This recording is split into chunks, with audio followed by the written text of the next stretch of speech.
ఇంతకీ ఎవరు మీరు? అనాథులం, మాకు ఎవరూ లేరు. ఒరేయ్, మీరు అలా అంటూ ఉంటే నా కళ్ళల్లో నీళ్ళు తిరుగుతున్నాయిరా.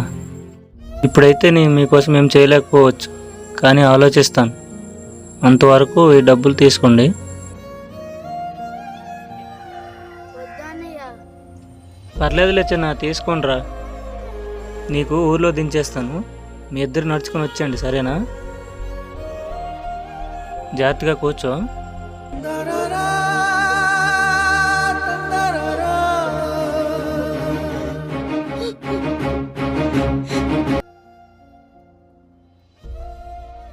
మరి బావా, మన ఊళ్ళో పిల్లలు లేని వాళ్ళు ఎవరైనా ఉన్నారా? ఏమి? నిన్న వచ్చేటప్పుడు 3 అనాథలను చూశాను, చాలా బాధ అనిపించిందిరా. ఎందుకు లేరు? చాలా మంది ఉన్నారు. ఒకసారి ఆ పిల్లల్ని దత్తత తీసుకుంటారేమో అడుగుదాం పద. రే తమ్ముడు, ఈ రోజు నుంచి మీరు అనాథలు కాదు,